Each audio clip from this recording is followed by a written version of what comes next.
a man who doesn't wait for November 11th to commemorate Veterans Day. He honors the veterans all year round. Because of him, hundreds of World War II veterans have been to a place this country only recently created, and created just for them. This is, without question, the most noble, most honorable thing I've ever done with my life. You have all the raincoats, right? Earl Morse is a physician's assistant working for the Department of Veterans Affairs in Springfield, Ohio.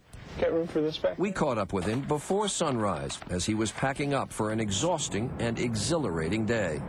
World War II veterans are an awesome group of people. Wow. In another 5 to 10 years, they'll be gone. These opportunities are fading rapidly.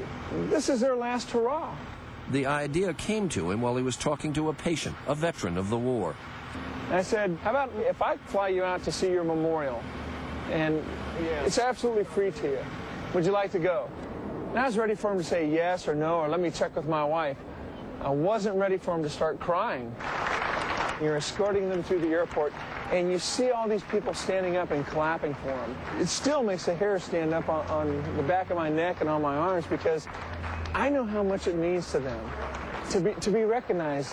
When Morse started his organization, Honor Flight, 2 years ago, he flew 12 veterans down to Washington on a small private plane. Soon he was getting hundreds of applications, and they've expanded and now fly commercial. The vets don't pay a penny. The trips are funded through donations. A long trip for these vets. First one's a doozy. There you go. From bus to plane. If you see any wheelchairs in there, bring them on out here. To bus, and then... Up here to the right is the memorial that you've waited 60 years to see. Earl's deep appreciation for the sacrifice of veterans comes from being brought up in an Air Force family. His father was in the Air Force for more than 2 decades and served in Vietnam. Earl went on to become an Air Force captain himself, serving 21 years, and now his son has followed suit. It was a day for reflection and sharing stories from long ago.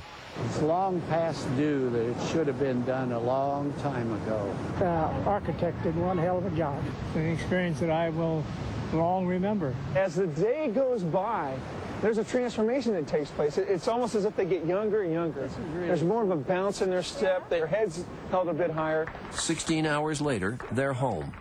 Really enjoyed myself. He's beaming. I know he had a good time. I thank you so very much for letting him having this opportunity. Remembering and respecting history is so utterly simple. Anybody out there can stop a 70, 80-year-old in a supermarket and ask them, are you a World War II veteran? And if they say yeah, just thank them for what they've done, for the blessings and for the liberties that we all enjoy. They'll remember that for the rest of their lives. And so we choose Earl Morse. He says the flights wouldn't be possible without volunteer escorts. He calls them the Guardians, and they pay their own way. Earl, the Guardians, and another 70 World War II veterans will be heading to the memorial tomorrow. So if you happen to be there at the memorial and you see them, walk up, say thanks.